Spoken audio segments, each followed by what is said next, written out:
Good morning. I'm Detective Christopher Covelli, C-O-V-E-L-L-I, Public Information Officer for the Lake County Major Crime Task Force. I'm joined today by Commander of the Lake County Major Crime Task Force, Chief George Filenko, F-I-L-E-N-K-O, and Lake County Coroner, Dr. Thomas Rudd. 2 months have passed since the death of Lieutenant Charles Joseph Gliniewicz. Since day one of this incident, investigators have tirelessly worked day and night, diligently searching for answers. This investigative team included members of the, as well as our federal partners, the FBI, the ATF, Secret Service, Homeland Security, and the U.S. Marshal Service.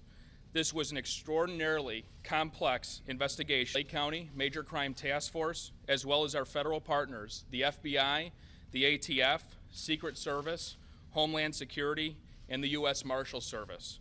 This was an extraordinarily complex investigation with many moving parts, which resulted in over 150 separate investigators spending over 25,000 hours investigating this case.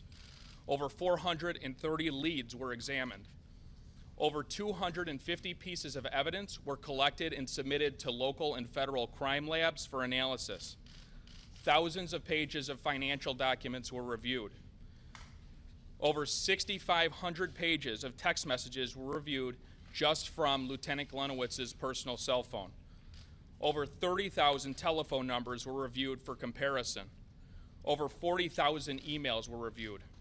During this process, we appreciate the cooperation and assistance from the Village of Fox Lake and Village Administrator Ann Marin. The interests of justice require a methodical, thorough, and complete investigation. This has been done. Even though some developed their own theories or felt a need to criticize, we had a job to do, and we have done it. While some wanted the results fast, we wanted them right. We were obligated to prove our conclusions before we reported to you and the public we serve. We are thankful for the support and patience of the Fox Lake and surrounding communities while we inspected all of the evidence, systematically explored every tip, every lead, and every possible option. Today, we will discuss the findings and conclusions of our investigation into the death of Lieutenant Gliniewicz. We have two principal speakers, Lake County Major Crime Task Force Commander George Filenko and Lake County Coroner Dr. Rudd. We will take questions at the end of the statement and ask that all questions be held until then. I'm first going to turn the mic over to Commander Filenko. Good morning. We're here this morning to wrap up the investigation into the death of Lieutenant Charles Joseph Gliniewicz. This extensive investigation has concluded with an overwhelming amount of evidence that Gliniewicz's death was a carefully staged suicide. We have determined this staged suicide was the end result of extensive criminal acts that Gliniewicz had been committing. In fact, he was under increasing levels of personal stress from scrutiny of his management of the Fox Lake Police Explorer Unit. We have the highest degree of confidence in the facts which led us to this conclusion, which Lake County Coroner Dr. Rudd will confirm. In addition, we have concurrence of our investigative partners, federal, state, including the FBI, their Behavioral Analysis Unit, and the ATF. With those partners, our investigation strongly indicates criminal activity on the part of at least 2 other individuals. Because that part of the investigation is open and will be ongoing, we will have no further comment on that aspect of the investigation. Here's a brief summary of the important elements of the investigation which led us to these conclusions. Further elaboration and further detailed information regarding these facts are provided to all of you in your handouts. The investigation found Gliniewicz had been stealing and laundering money from the Fox Lake Police Explorer Post. This had been occurring over the past 7 years. Gliniewicz was also found to have forged signatures on official documents, Thousands of dollars were used by Gliniewicz for personal purchases, travel expenses, mortgage payments, personal gym memberships, adult websites, facilitating personal loans, and unaccounted cash withdrawals. The documents discovered with forged signatures were requisitions for federal surplus equipment and official Police Explorer documents. We recovered electronic messages that were deleted from Gliniewicz's personal and work cellular phone, including incriminating statements that had been deleted prior to his suicide. A selection of those deleted messages is available in your media handout packets as well. Our investigation has determined conclusively that Gliniewicz intentionally left a staged trail of police equipment at the crime scene. Analysts determined the trail of equipment consisting of pepper spray, a baton, and his personal glasses was an attempt to mislead first responders and investigators to believe this was a homicide scene. It was learned through investigation Gliniewicz had significant experience staging mock crime scenes for Police Explorer training. The FBI's Behavioral Analysis Unit has concurred that this was a staged scene, in part because there were no signs of Gliniewicz being dragged after the initial shot and no physical signs that he fought for his life. We have also concluded that Gliniewicz strategically aimed the first of 2 shots from his own weapon at the lower abdominal area, striking his cellular phone and bulletproof vest, which absorbed most of the impact of the first shot. Advanced ballistic testing with the use of ultraviolet photographic equipment conducted by the Northern Illinois Regional Crime Lab confirmed both gunshots were fired at close range. Gunshot residue was found in the interior of Gliniewicz's bulletproof vest cover when the second fatal round was fired, which indicates the gun was placed underneath the vest carrier when the fatal round was fired. As we pursued the Gliniewicz investigation, all possible death scenarios were considered, including the possibilities of homicide as well as suicide. In this manner, we presumed no facts prior to or during the investigation. We had no preconceived notions as to what occurred, nor did we prejudge the outcome of this investigation. Justice and our system of law demand nothing less. There are no winners here. Gliniewicz committed the ultimate betrayal to the citizens he served and the entire law enforcement community. The facts of his actions prove he behaved for years in a manner completely contrary to the image he portrayed. Thank you. I'd like to introduce Dr. Thomas Rudd. Good morning. I'm the Lake County coroner. I have 2 statements to make before we review the findings of the autopsy. First, I want to acknowledge the hard work done by all of law enforcement agencies involved in investigating the scene and circumstances of the death of this officer. What appeared to be a slow process was done, in my opinion, in a very timely manner. Second, by law, the Lake County Coroner's Office is mandated to investigate all deaths within our jurisdiction, which means within Lake County. We are to do the cause of death as well as the manner of death. The cause of death of Lieutenant Gliniewicz was established as a result of objective scientific medical evidence obtained at the autopsy. This office follows the principles and protocols of the National Association of Medical Examiners.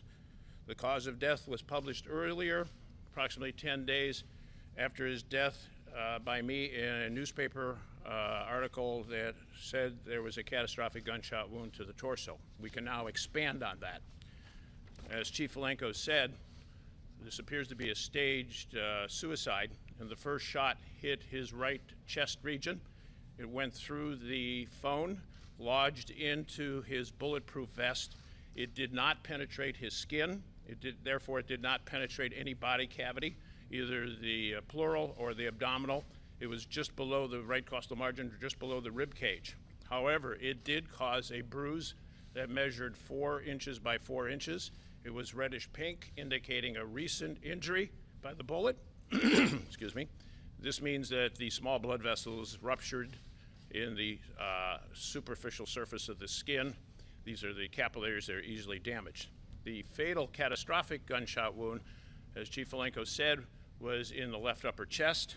It was located approximately 2 inches below the collar of the bulletproof vest. Therefore, the gun had to be placed in such an angle that the gun was close to the chest. It went under the vest at a 40-degree angle, which was confirmed by the trajectory of the bullet. It hit the pulmonary artery, causing massive blood loss, approximately 1,200 cc's, which would be equivalent to a little less than 3 pints of blood. As this officer is bleeding internally, the lung is collapsing. There's atelectasis occurring. Blood is filling up into the lung. The bullet then hits the left hilum. This is a region where the major bronchi and blood vessels go in and out of the lung. It courses through the bottom of the lung, causing collapse and bleeding, and lodges at the 10th rib. Now, there is a exit wound, but the bullet doesn't come out because it hits the bulletproof vest. It's called a shored exit wound. Instead of being a cookie cutter sharp exit wound, it's a ragged edged wound. In summary, we have 2 bullet shot into this officer. I agree with the findings that this was a carefully staged suicide. This officer killed himself. Oops, sorry, George.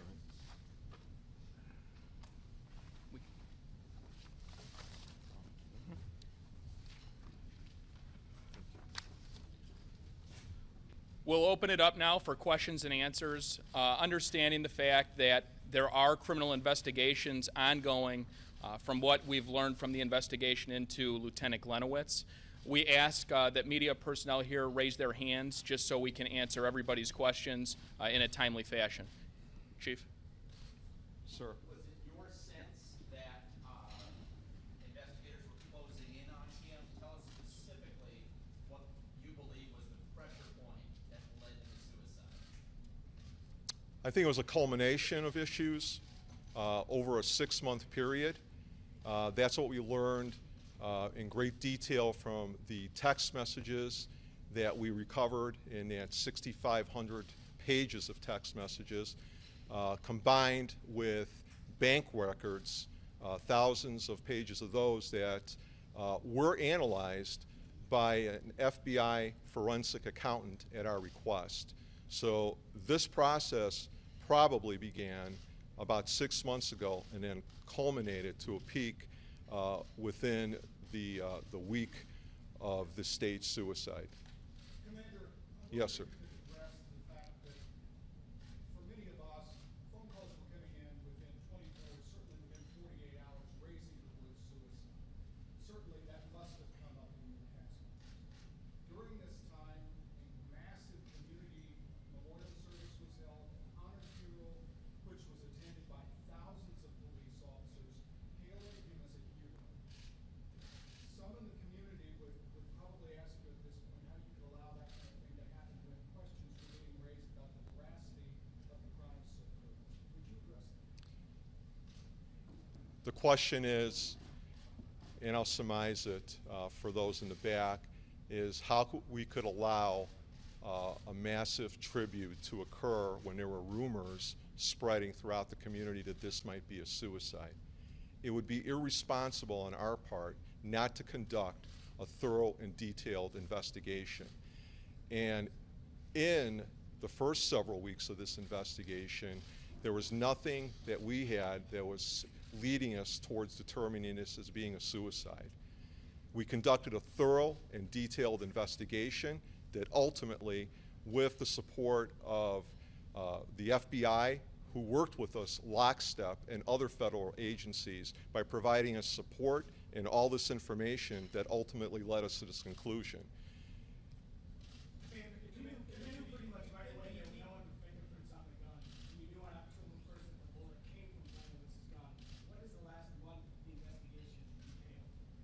last month of the investigation has entailed the review of those documents that we have obtained, those text messages that you have a small sampling of. I mean, there are 6,500 of those deleted within a short period of time prior to the staged suicide. So the combination of all of that and other discoveries that we made throughout the investigation within the last 30 days led to this conclusion. Less than after his death, were you made aware of this investigation into the financial activities that he's now allegedly involved in? As is our protocol, the question was how soon after his death did we start looking into the financial aspect? Am I correct? Did I become aware of that? As is our protocol in any investigation in a homicide, we immediately start requesting financial and background information. That's referred to as a victimology. That's inclusive of that. Part of the delay in obtaining that is some of that isn't readily available or immediately available from the sources. In this case, we had to extract that information through Quantico. Specifically, I'm referring to the text messaging, which took a substantial amount of time. The bank records, banks, some cooperate very quickly. Others, it may take 30 to 60 to 90 days to retrieve some of those records. I'm sorry, sir. Go ahead. Is it possible that Lieutenant Gliniewicz' misdoings might not have been discovered had he not taken his own life?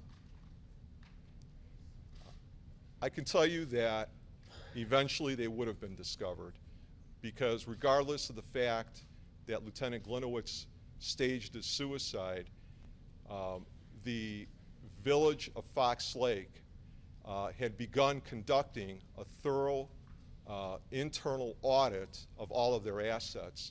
And eventually, as we found was indicated in some of those messages that we retrieved, that was a concern, that audit was going to eventually lead to the discovery of this financial malfeasance. Was that audit prompted by suspicions of the lieutenant, or prompted just because they were doing an audit? No, I believe, and I don't want to answer out of turn for the village of Fox Lake, but I believe they're doing a systematic audit of the entire village. I understand the village administrator will be making some closing comments here. That would be a question I'd defer to her. Talked about a sign of a struggle. Can you say what specifically signs of a struggle that he left? Because was it torn clothes? Was he disheveled? I mean, what were the signs of the struggle? As you approach the crime scene itself, and I apologize we don't have any visuals for you, but we did provide you with a map, an overview of the area itself. As you approach it, you see first a canister of pepper spray with the safety taken off of it laying there. Some number of feet forward, now you see an expandable baton laying there. Again, towards the swampy area, now you find his glasses, his personal glasses laying there. And in fact, that's where we eventually discovered a shell casing, and that's where we believe that first self-inflicted wound took place. Then further on, ultimately, you find Gliniewicz. This is pretty classical if you look at any police policy of a use of force type of continuum. You start with your physical presence, you move on to another force weapon such as pepper spray, a baton. So this was laid out to seem as if there was an ongoing type of struggle through the scene. Yes. On the body, this is not just an investigation involving what was on the scene, but was also on the body. On the body, was there any sign of struggle at that point in time? And was the coroner spoken to about that when your investigators were saying that, oh, there was a struggle? We met with the coroner once we completed our entire victimology. it would be irresponsible for us to piecemeal something that critical. In an initial meeting, there are 3 components, and Dr. Ruddle confirmed this, that he bases his decision on: the forensics, the pathology, and the victimology. So to piecemeal something as critical as the victimology, and we've done as thorough a job on this victimology as any we've ever done. Now, your second question was, what was there on the body that didn't indicate? Well, we didn't see any signs of trauma to the hands or anything that would indicate that there was a struggle physically.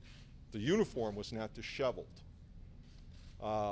There was part of the stage scene, we believe, his microphone, which is generally clipped on, and I'm sorry I'm left-handed, he's right-handed, but it's clipped on your shoulder lapel, and usually in a pursuit or struggle that always comes off for whatever reason. But there was nothing else to indicate where I've been involved in a number of arrests through my career, and just a simple traffic stop with a medium force resistor, your uniform becomes disheveled, your vest turns, there's all sorts of indicators there. There wasn't any of that, ultimately. In the back. Family has insisted that he was not showing any suicidal tendencies, and they've insisted this was a murder. Number one, what words do you have for the lieutenant's widow? And number two, is she either a target or a subject of the ongoing criminal investigation? As we pointed out regarding the ongoing criminal investigation, we're limited to comment on that. Those portions of the investigation or that those criminal activities surfaced during our investigation and are being turned over to local and federal authorities. Chief, question then with the timeline, can you please go back through the timeline then? Are you telling us that he was killed after, that you started looking into him prior to his death or after his death for financial impropriety for these other things? Or did they come about to you as you were investigating his death and then pop this thing wide open? I don't understand the timeline because there were 3 suspects. What about the suspects? How do they play in? Who were they? Was that a plant by you to bring someone into your office to admit something? No, absolutely not. We didn't plant his radio traffic. He's the one who indicated in the radio traffic that he was going to be out with 3 subjects, described them as 2 male whites and a male black. Initially, and again it's in your press packet, a complete chronology of the time, he was offered a backup unit. He turned that down. A few minutes later he was offered a backup unit again, and he accepted it. To indicate in any way that we would make up 3 subjects is absolutely ridiculous. We did locate through sources of collecting video, and that was handled exclusively by the FBI and our Secret Service partners throughout the area. And what we did find, within that time frame, were 3 subjects that matched that description. That videotape was submitted to the video lab in Quantico. And forensically what they did is they created a chronological timeline of these subjects. We managed to locate them, identify them, interview them, and I can tell you succinctly, they have rock-solid alibis. Ma'am.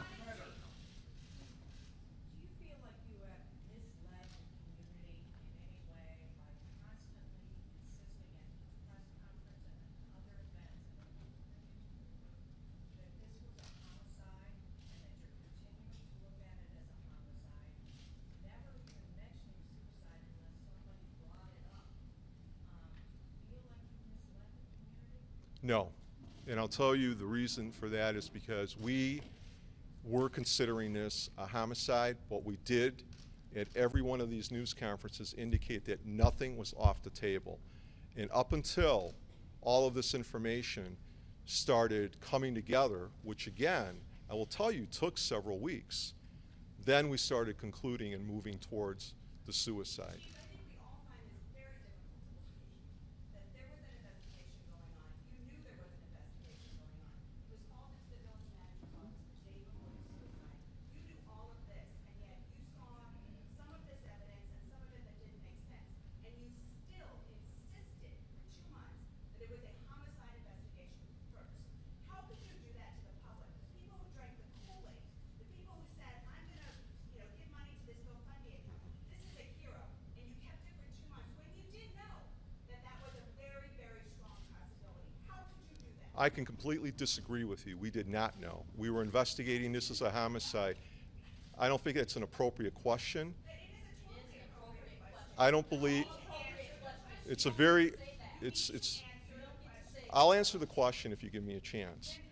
Please do it, and please We completely believe, and our intention was never to mislead the public. We completely believe from day one that this was a homicide. Simply indicating that somebody was called in to the village administrator's office for an audit, that's a routine manner in every police department and every municipality throughout this state. There was nothing there to indicate that there were any stressors involved in his life. There was nothing. 6 months you were investigating, he was being investigated, you said. What I said was that through the text messages that we retrieved, that the stress in his life began 6 months ago when he indicates in exchanges of text messages that he's feeling some pressure with the new management within the village. So this Can you tell us who those text messages were to? To check the village and to audit was not looking at Gliniewicz? No, at that point he was not. So you didn't find this out until you saw all these texts? You didn't find out? What we found out through the text messages was the ongoing criminal activity and through the bank statements. That's when we started piecing it together. So this investigation prior to that was not coming up with anything on Gliniewicz? No, we were focusing on what we had in front of us, and that was a police officer that was mortally wounded and 3 suspects. That is all part of it. That is what I'm finding very difficult to believe. We did not obtain, I'm not a cop. I would immediately I understand feel that. suicide. We don't jump to conclusions, we work on facts. That's my Yes, go ahead. DNA evidence was taken. Would you go further into the crime scene? You indicated that the way that his clothing was structured to you as a veteran officer didn't add up. It didn't look like what would happen in a real struggle. So that was an impression from day one. That would tend to indicate that you guys had your doubts from day one, whether you had a legitimate homicide here committed by a second offender. And also, would you address where the officer's weapon was found? Okay. To answer your question about the clothing, those observations were made. They weren't discounted. However, there are anomalies that occur. Sometimes clothing isn't disheveled. So we didn't take that completely out of account, but we did put it on the side and consider it. Once all this information started adding up, and once we started submitting information to behavioral analysts and we started revisiting the crime scene and looking at all the other evidence that we were gathering over the 6-month period, that's when we ultimately came to this conclusion. Where was the revolver found? Though it was not a revolver, it was his semi-automatic weapon. It was found approximately, not approximately, but exactly 2.5 feet above his head. Can you elaborate on the multiple sources of DNA found at the scene, and also how does this change the death benefits for his family? I can't comment on the death benefits. I'm not familiar with the processes there. Multiple sources of DNA found at the scene. Can you elaborate on those? The DNA samples, and again, working with the analysts at the FBI and with our crime lab, we've determined that those were, in great probability, just transferences of DNA that could have occurred in any number of places. Let's take a step back further. Let's take a step back further. There were no comparatives. Okay, but what will happen to those samples? Will they be destroyed? What would happen to? Will the DNA samples taken by residents Correct. be destroyed? Or will you keep them in your database? I don't know. We talked a little bit about his mock staging, mock crime scenes, and how that He extensively trained his Explorer units in all facets of police work. Part of that included training in crime scenes and how to process them, almost to the point of instructing him on how to be evidence technicians. And there were a number of other instructions that he offered, tactical responses, building entries. It was basically a police academy for explorers. So he had infinite knowledge of crime scenes. Commander, roughly how much money are we talking about? This is a small suburb, and basically a kids' police explorer program. Correct. I can only tell you at this point, and because this is going to be handed off, like I said, to local and federal authorities, it's in the 5-figure range. Prior to his death, he was under increased scrutiny by his management. What was that scrutiny? And if they were onto something, if there might have been some misconduct on the job, wouldn't that have been readily available immediately upon his death? I'll defer that scrutiny question to the management. What we discovered was that he felt that he was going to be under a great deal of scrutiny over that 6-month period. That eventually the internal audits that the village was performing were going to lead to that Explorer Fund. And there are some extremely incriminating statements made by him, his own words, in those text messages.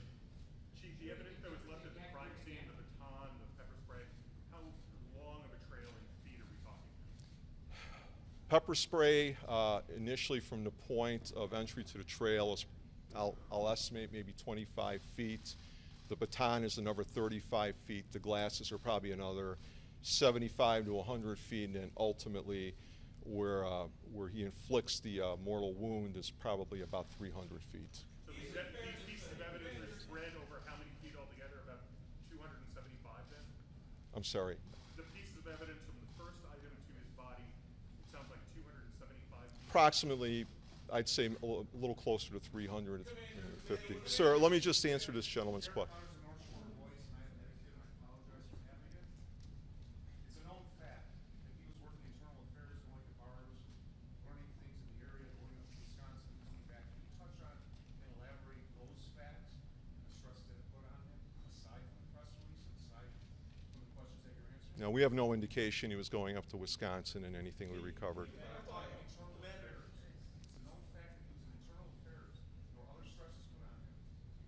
No, there was no indication in our findings that there were those types of stresses put on him. Go ahead, sir. I'm sorry. Referred to always to one other person or a group of people. Question one. Question two is, were all of the stresses you're referring to financial, or were there other type of stresses that you're not telling us about? You mentioned that some of his financial burdens came from accessing porn sites. So were there other stresses aside from financial, and were the texts to more than one person? I'll confirm that the texts were to more than one person. Additional stresses would include being discovered, feeling as if everything is coming to a close, so to speak, surrounding you. So yes, there were other stresses. Do you feel you owe the public an apology? So many people were so involved in his case. Money was collected. There were posters honoring him in front of people's homes and restaurants. Do you feel you owe the public an apology? I don't see where we would owe the public an apology trying to do due diligence and conduct a thorough and factual investigation. At what point did you realize that the possibility that this was a suicide was there? Was it a month ago? Was it? It was within the last couple of weeks. Why not announce it then? If it was in the last couple of weeks, why not announce it and end this whole thing? What was the turning point? Yeah, what was the turning point? One piece of evidence you thought. It wasn't one piece of evidence, it's a culmination of evidence. We were waiting for certain evidence to still come in to confirm what we had already found. That included laboratory evidence from Quantico. That included bank records that were still being scrutinized. That included over 32,000 emails that we had to review. Then we had to have a series of roundtables and meetings to conclude our findings and then finally meet with the coroner's office and his officials.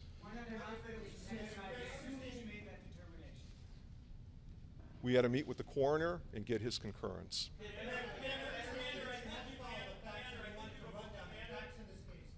what point did you begin to suspect that this was not a homicide? Was that after you cleared the three vaguely described suspects? No, we continued looking for other suspects. Now remember, we had over 430 leads that we continued investigating. We had tips coming in vast numbers daily.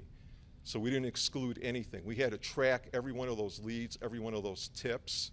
But you go, suicide became the focus, you said a many couple times weeks ago. for direction and where they're going. At some point, you had to early on realize that, guys, this is probably not going to result in a homicide, but is instead looking more like suicide. At what point did you reach that? We succinctly began to conclude that within the last week and a half. Did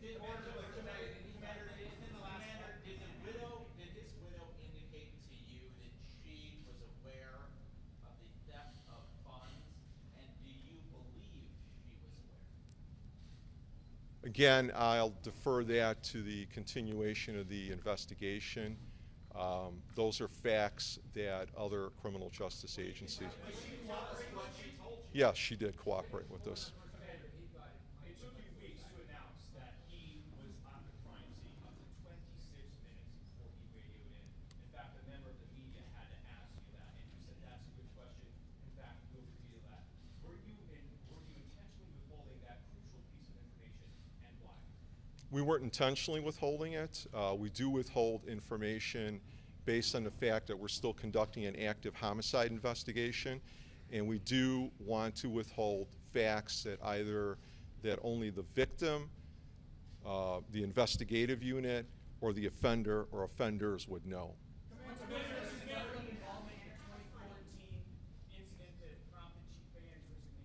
I'm sorry.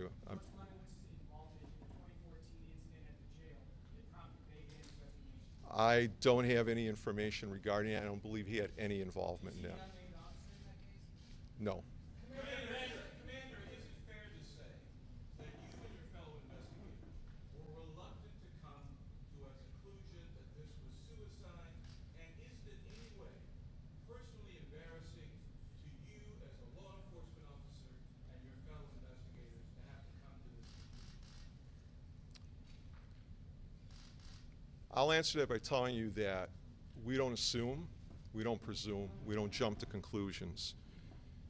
We go where the facts lead us, and until every stone is turned over, every fact in detail examined, and we can confidently say that this is what our conclusion is, that this is a staged suicide. The embarrassment comes to me personally that this is the first time as a law enforcement officer in my career that I've felt ashamed by the acts of another police officer. Commander, would you make clear about the crime scene? Was it so convincing?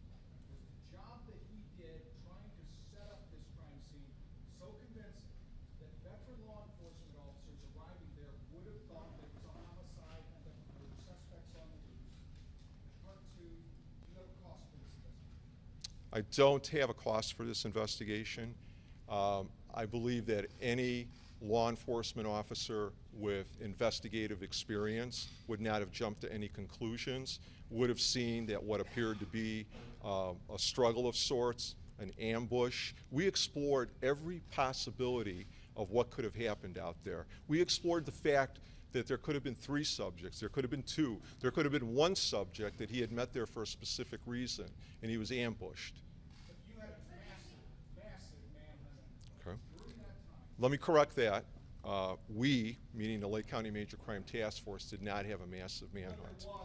That is correct. So a couple things you need to consider there. One, you have an officer that is found with a mortal gunshot wound. You also, at that point, have a missing weapon. That weapon was not recovered until about an hour and a half to 2 hours into the response. So you now, based on the radio traffic, Based on the radio traffic and the fact that the weapon is missing, you have potentially 3 subjects that are armed and dangerous in the area. How is it the weapon wasn't found if it was 2.5 feet from his body? If you had occasion to see this area, it is very grassy, overgrown. In fact, unless you literally walked up onto the weapon, you wouldn't find it. Commander, one of the things that's raised questions among the media and everyone else is the fact that you had a manhunt going on for, I think, about 10 hours, massive in size, and all of a sudden, it seemed to end. Yes, there were door knocking by police, but that began to raise questions in our minds. Was there any question in the investigators' mind that prompted them to say, we don't need to keep looking in this massive way for 3 suspects? I'm not going to speak for the command staff of the manhunt itself, but I believe the decision was made because they had expended every resource and every officer and every possibility, and it was getting into the late evening hours. Now remember, they had air support out there. They had approximately 48 canines out there. They felt that they had done a thorough search of that inner perimeter, and their thought process was that whoever did this had escaped that perimeter prior to the arrival of all those officers. And if you know anything about setting up perimeters, they just don't happen within a few minutes. Commander, I think you've avoided this question already, but just to be clear. Yes, sir. Has your victimization study or extensive research into his past, was he happily married?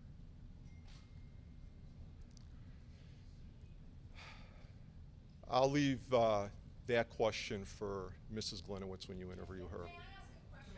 If we go beyond the crime scene, you're saying that he placed things in a way that made investigators, veteran investigators like my colleague Sarah here, believe that this could have been, there could have been 2, 3 other suspects in this case.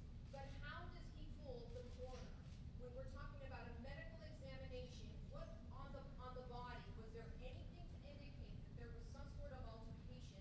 Because there would be signs of an altercation on the body. There would be an altercation. Is that correct? Well, some of the Doctor? There were some injuries to his head, approximately 10 or 12 abrasions or contusions, bruises to his head, many of which were probably due to the increased thickness of the shrubbery that he had to go to. Also, remember, when he gets shot in the right vest, he falls probably backwards, and there are bruises at the back of the head. Also, when he's about to die, remember, he probably stayed alive for 1 or 2 minutes because the shot went to the artery, not to the heart.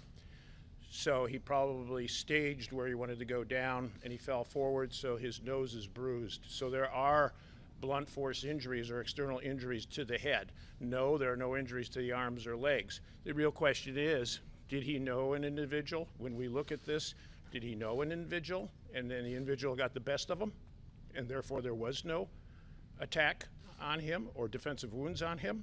So we have to put that into concept too. Did he know the individual, and did the individual move fast on him and shoot him? I know that you're waiting for the police investigators to finish their case before making your determination. At what point in this, after the autopsy was done, did you believe this was a suicide? I didn't believe it was anything until I got his report. If you look at the newspaper articles, I have said that I don't know how that bullet got into that individual. However, because the task force is pursuing it as a homicide, therefore I'm leaning towards a homicide, but I can't make that decision until the task force does their work. But you've done enough of these things that you know, you can tell, you have gut feelings that tell you this does not fit the typical profile for a murder where there would have been a struggle and some kind of interaction between somebody fighting for his life. There was none of that in your evidence. You must have thought this was a suicide much earlier on than. When I walked away from the table, I didn't know what it was. I didn't know if it was a suicide, homicide, or accident. Again, the commander's investigation is what's going to happen, or is going to help me in determining that manner of death. I don't know how that bullet got there. If you just go to an autopsy table and you see this, you don't know how it got there without knowing the crime scene. I needed the final report from the crime scene. I can't make. Possibly he was just trying to wound himself. He threw out some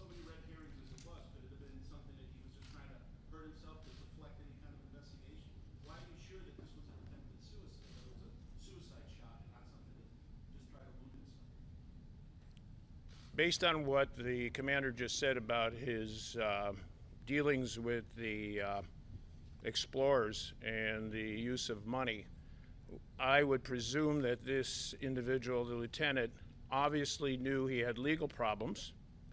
I think he knew there was the possibility of incarceration. His view in the community would be greatly diminished. We know that he was depressed during the final few weeks. Untreated depression results in suicide 90% of the time.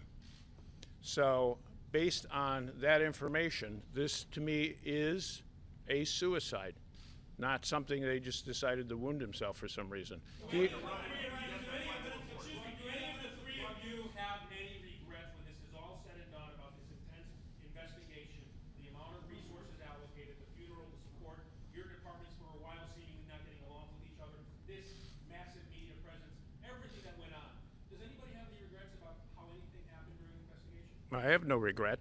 I think you have to understand, in this day and age, everything is instantaneous with the internet. Obtaining DNA analysis, putting together all this evidence takes time. I'm clearly amazed now that the commander told me how much information he was studying, that he got it done in 60 days. I think that is incredible, okay? Because I'm no more information that we're not going to let out, and I was stunned when I met Monday with the amount of information he got and the conclusions he got. Dr. Rudd, when did you get that final report that said you were waiting? Anything to say regret-wise about how anything might have transpired during this investigation? I'll answer that. We met on Monday, and that's when he gave me the information. I just wanted Commander to let him Okay. And I'll reiterate this, we conduct all of our investigations in a thorough, chronological order to seek the truth. Now, whether that takes days, months, and in some cases years, we'll continue to do that to bring justice and seek the truth. What about the families in this community who were very scared? We all talked to them saying that they were afraid because there were 3 suspects on the loose. They could be dangerous, they could be armed. And people took it very seriously. They stayed in their homes and they were in fear for a very long time. What is your question? It was a follow-up to his in saying that there are no regrets. What would you say to those people? Well, I believe that the Lake County Sheriff's Office, as well as the local police presence, was upgraded substantially to try to bring some peace of mind to the community. I can't alter the facts, and the fact of the matter is that for several weeks we were investigating a homicide that possibly involved 3 individuals. I can't change that fact until we reach conclusive results. Do you want to finish?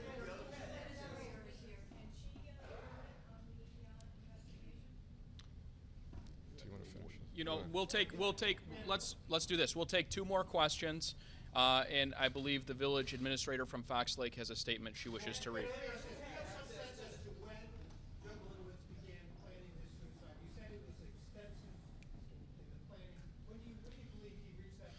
Well, we believe the staging was extensive. I can't give you a timeline, but we believe it was within a short period of time prior to the staged suicide.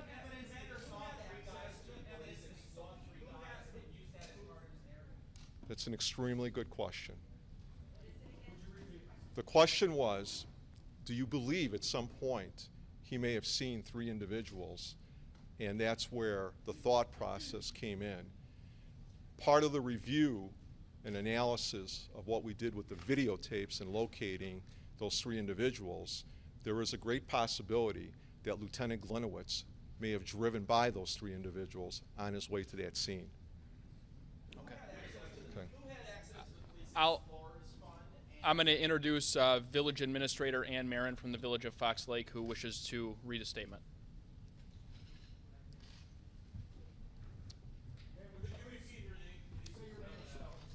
Ann Marin, ANNEMARRIN. The last 60 days have been a very stressful time for the Fox Lake community. That's why we are pleased to have reached some level of resolution in this investigation. There are just a few points that I want to make here this morning, and I'm not going to take any questions. In your press package, you'll find that there are certain statements by Lieutenant Gliniewicz that were a threat to me personally. So I'm sure you're understanding that I am not going to take any questions at this time. First, I would like to thank the members of the Lake County Sheriff's Office and the members of the Lake County Major Crimes Task Force for their hard work and commitment over these last 2 months. It's only through their hard work and dedication that we've been able to reach this point. We at the Village of Fox Lake and Fox Lake Police Department have worked just as hard to provide investigators with information, answer their questions, and support their efforts at every turn. I'm also very proud of how our village employees have responded to these unprecedented events. Despite all that has gone on over these last 2 months, they have stayed focused on their priority of working on behalf of all of our residents. I would like to thank our residents for their support and their patience. This episode has left our community unsettled and uneasy, but with an opportunity to move forward in a new direction. We have all been very eager for answers in this case, and now that we have many of them, we can begin to move forward. You heard today about a side of Lieutenant Gliniewicz that is in stark contrast to how he was previously portrayed in the media. When I heard that he was concerned that I was asking tough questions about the Explorer program, it only confirmed to me that asking the tough questions was the absolute right thing to do. In fact, getting at the truth about the administration of the Explorers program was the only thing that had to be done. So on a personal level, but more importantly, in my role as the village administrator for the Village of Fox Lake, I want to be very clear on this point. The village fully supports the prosecution of each and every individual who conspired with Lieutenant Gliniewicz and/or has engaged in criminal activity that came at the expense of our community, our police department, and those we serve. The community is the real victim here. So let's always bear that in mind going forward. While this phase of the investigation is complete, clearly much more work lies ahead. But our job now is to learn from this incident, put in place measures to prevent it from happening ever again, and to come out of this situation a stronger and smarter community. The people of Fox Lake expect and deserve nothing less. Thank you.